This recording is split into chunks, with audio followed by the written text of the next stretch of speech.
Today we all are going to study the most easiest and the important topic of economics, that is demand. Demand सबसे ज़्यादा easy topic है हमारे economics का और सबसे ज़्यादा इम्पोर्टेंट टॉपिक भी है। ये अक्सर बोर्ड एग्जामिनेशन में आपसे पूछा जाएगा 5 या फिर 4 नंबर के क्वेश्चंस पे। चलिए हम इसको बड़े ध्यान से पढ़ते हैं। Tell me one thing, demand है क्या? हम अपनी हमेशा की टर्मिनोलॉजी में, डेली की टर्मिनोलॉजी में, लैंग्वेज में हम डिमांड वर्ड का अपनी यूज़ करते हैं। So tell me what is demand? या तो हम कहेंगे मांग और रिक्वेस्ट और order that must be obeyed, है ना, तो हम इसे डिमांड कहेंगे। लेकिन आप ऐसे सोचते हैं अगर तो आप बिल्कुल गलत हैं। क्यों? अब आपके अंदर क्यूरियोसिटी जगेगी कि डिमांड है क्या।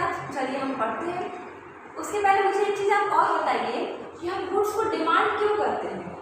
Yes, because goods have capacity to satisfy our wants, but every wants of the customer or consumer can not be called the demand. अब चलिए हम पढ़ते हैं डिमांड क्या होता है। General term demand means desire of a commodity, and in economics demand deals with 5 valuable elements. First one is desire of a commodity. किसी भी commodity को लेने की इच्छा, हम उसको क्या बोलेंगे? desire. Second, ability to buy it. अब हमने जो commodity हमें desire की है, yes we have to purchase that good, we have to purchase this good, तो उसके लिए हमारे पास ability भी होनी चाहिए, हमारे पास क्षमता भी होनी चाहिए, हमारी desire है commodity, उसके लिए हम उसको पे भी कर सकें। फिर थर्ड है आपका willingness to pay for it. हमारे अंदर इच्छा भी होनी चाहिए कि हम उसको पे करें, उस कमोडिटी के लिए हम पैसे दें, फिर उस कमोडिटी को लें। अब ऐसा नहीं कि हम डिजायर कर रहे हैं वो कमोडिटी, हमारे पास एबिलिटी भी है बट हम विलिंगली कर रहे हैं, जैसे हम चाह नहीं रहे हैं, तो वो हमारी डिमांड लेके लाएगी। हमारे अंदर विलिंगनेस भी होनी चाहिए उस कमोडिटी को मनी पे करने की। फिर है फोर्थ आपका एट द गिवन प्राइस, जो भी उसकी प्राइस है हमें उसी प्राइस में उस कमोडिटी को मनी दे के परचेज करना है वो commodity. And at last at the given period of time, जो भी एक टाइम टेन्यूर है आपका, उसी टाइम टेन्यूर में आपको वो मनी देके कमोडिटी लेनी है। तो ये हैं आपके 5 गोल्डन एलिमेंट्स डिमांड के। अगर इनमें से एक भी एब्सेंट हुआ तो आप क्या डिमांड नहीं कहलाएंगे। तो ये था आपका डिमांड। अब हम पढ़ते हैं डिमांड के types. So guys, there are 2 types of demand. First individual demand and second market demand. Individual word से ही आप समझ रहे हैं सिंगल सोल, है ना, एक अकेला व्यक्ति। तो ऐसी डिमांड जो कि जहाँ पे सिर्फ एक सिंगल पर्सन, एक सिंगल व्यक्ति, एक सोल, एक ही व्यक्ति जहाँ पे मार्केट की डिमांड को इन्फ्लुएंस करे, उसे हम क्या कहेंगे? Individual demand. The quantity of a commodity that a consumer is willing and able to buy at a particular price during a particular period of time. ठीक है। और मार्केट मतलब, मार्केट जैसे कि हमने हमेशा शुरू से पढ़ते आ रहे हैं, मार्केट मतलब क्या होता है? Market is a ordinary place where buyers and sellers are assembled together to make बार्गेनिंग्स।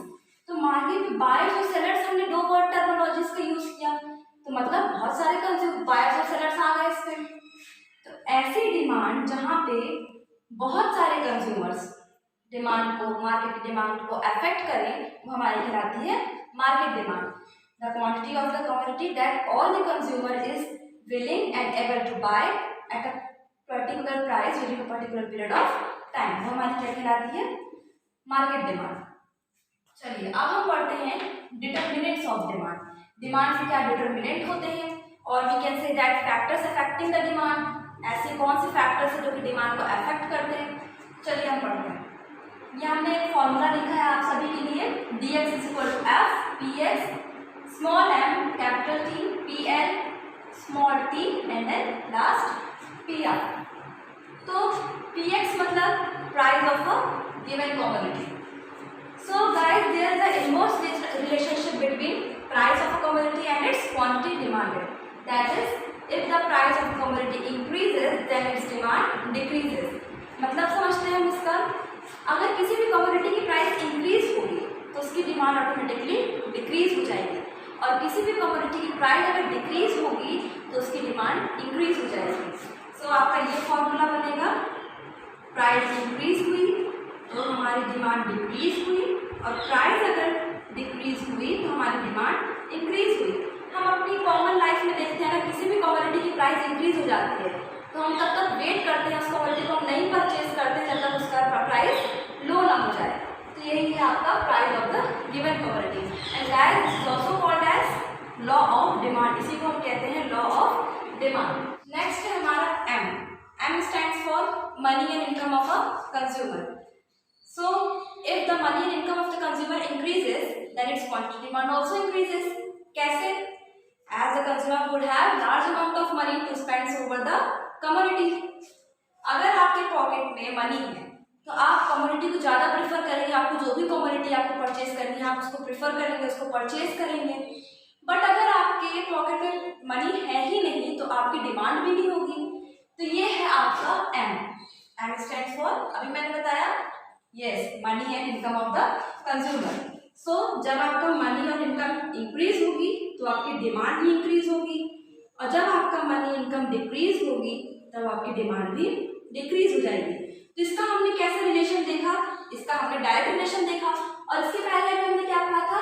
Px, price of the given commodity. इसका हमने कैसे रिलेशन देखा था? इनवर्स रिलेशनशिप देखा था। जैसे प्राइस इंक्रीज हो रही है तो हमारी डिमांड डिक्रीज हो रही है, अगर प्राइस मार्केट में कमोडिटी की डिक्रीज हो रही है तो हमारी डिमांड इंक्रीज हो रही है। ठीक है, अब चलिए पढ़ते हैं टी, कैपिटल टी। कैपिटल, यहाँ पे 2 टीज है, एक है आपका कैपिटल टी, एक है आपका small T. So capital T stands for taste and preference. अब चलिए टेस्ट एंड प्रेफरेंस, सभी जानते हैं कि हम फैशन वर्ल्ड में रहते हैं। मान लीजिए 2 कमोडिटीज है, X and Y. X commodity को हम प्रेफर कर रहे हैं, yes we have to purchase X commodity, और हम वाई कमोडिटी को नहीं प्रेफर कर रहे हैं, हमें वाई कमोडिटी नहीं चाहिए। तो डिमांड किसकी बढ़ेगी? एक्स की कि वाई की? यस, एब्सोल्युटली राइट, एक्स की डिमांड हमारी बढ़ जाएगी क्योंकि हम एक्स कमोडिटी को ज़्यादा प्रेफर कर रहे हैं। अब है आपका PN. PN stands for population, जो कि हमारे इंडिया में बहुत है ना। तो पॉपुलेशन से हम क्या समझते हैं?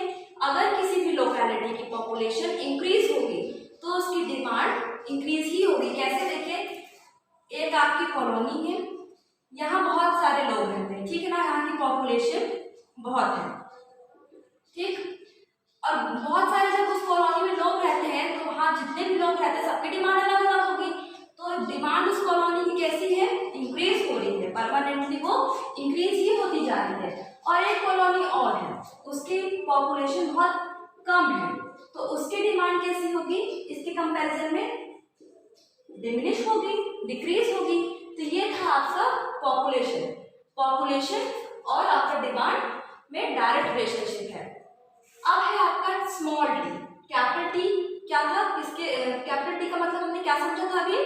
Test and preference. अभी यहाँ पे हमने एग्जांपल दिया एक्स एंड वाई कमोडिटी का। Small T, small T stands for time period. So it is also an important determinant of demand. There exists favorable time period for all the commodities. हम एक example लेते हैं, summer और winter season का हम example लेते हैं। चलिए देखते हैं, समर सीजन में हमारी किस चीज़ की डिमांड इंक्रीज होती है? एसी और फ्रिज को हम ज़्यादा प्रेफर करते हैं समर सीजन में, और वही कमोडिटी एसी और फ्रिज की कमोडिटी हमारी विंटर सीजन में क्या हो जाती है? डिक्रीज हो जाती है। लास्ट है आपका पीआर। पीआर मतलब price of related good. So there are 2 types of goods. First, substitute good, and second one is complementary goods. Substitute goods क्या, कौन से goods होते हैं, कैसे goods होते हैं? Substitute goods are those goods which can be used in the place of other goods. जैसे कि हमने हमको क्या पीने का मन है? अभी टी पीने का मन है, चाय पीने का मन है, तो अगर हमारे पास उसके इंग्रेडिएंट्स अवेलेबल नहीं है तो हम उसकी जगह कॉफ़ी भी प्रेफर कर सकते हैं। तो ये हमारा क्या हो गया? टी का सब्स्टिट्यूट हो गया। कॉम्प्लीमेंट्री गुड्स कैसे गुड्स होते हैं? Those goods which are used simultaneously to satisfy one's want. ऐसे गुड्स जो एक साथ चलते हैं किसी भी एक पर्सन के वांट्स को सेटिस्फाई करने के लिए। एग्जाम्पल हम लेते हैं कार एंड पेट्रोल का हम एग्जाम्पल लेते हैं। तो क्या कार अगर हमारे पास है और उससे पेट्रोल नहीं डाला है तो क्या कार का कोई यूज है? नहीं है। और एक हम एग्जांपल लेते हैं पेन का और कॉपी का, या फिर पेंसिल कॉपी, पेन कॉपी। अगर हमारे पास कॉपी है और या फिर पेन पेंसिल नहीं है तो उस कॉपी का कोई यूज है? नहीं है। तो ऐसे गुड्स को हम क्या बोलते हैं? कॉम्प्लीमेंट्री गुड्स, जो एक साथ चलते हैं किसी भी एक पर्टिकुलर पर्सन की वांट को सेटिस्फाई करने के लिए। ठीक है, तो ये आपके लिए डिटरमिनेंट्स ऑफ डिमांड और इसको हम कहते हैं फंक्शन ऑफ डिमांड, और we can say that factors affecting demand. ये इंडिविजुअल डिमांड से भी आपके फंक्शन है। तो आपको क्वेश्चंस कैसे पूछे जा सकते हैं बोर्ड में, write down the determinants of demand, और इसको सेकंड वर्ड में पूछेगा आपका फंक्शन, फैक्टर अफेक्टिंग, या तो फिर पूछेगा इंडिविजुअल डिमांड के फंक्शंस बताओ, ठीक है ना। तो इस टाइप से अलग अलग टर्मिनोलॉजीज का यूज करके आपको बोर्ड में क्वेश्चन आस्क किया जा सकता है।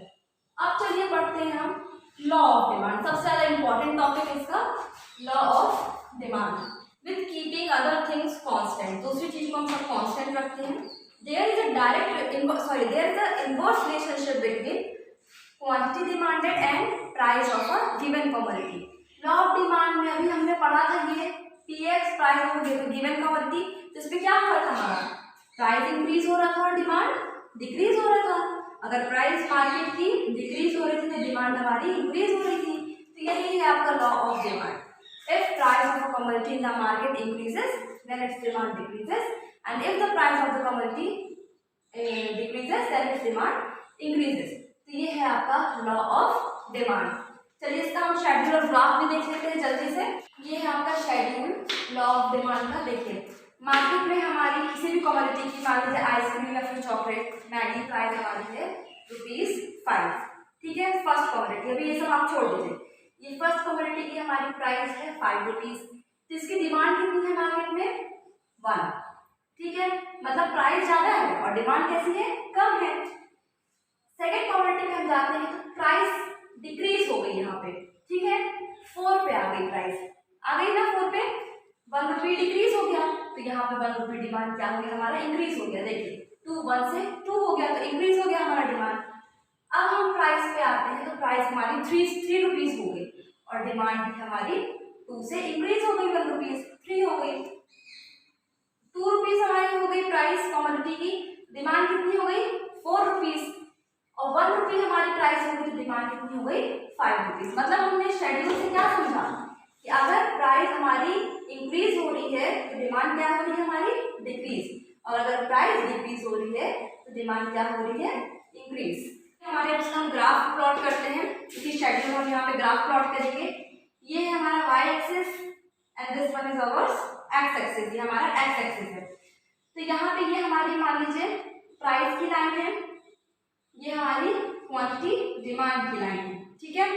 हमने यहाँ पे नंबर प्लॉट कर दिए 1 2 3 4 5, ठीक है, और ये क्वांटिटी डिमांड हमने यहाँ पे प्लॉट कर दी 1 2 3 4 5। सो गाइस इसका ग्राफ कैसा बनेगा सोचिए, यस डाउनवर्ड स्लोपिंग इसका ग्राफ बनेगा। अब कैसे, देखिए ₹1 हमारी प्राइस थी तो डिमांड कितनी थी हमारी, ₹5, तो ₹1 पे हम कहाँ पे गए, ₹5 में। ₹2 हमारी प्राइस थी तो डिमांड कितनी थी, ₹4 थी, तो ₹2 पे हम गए, ये आया 4, ठीक है।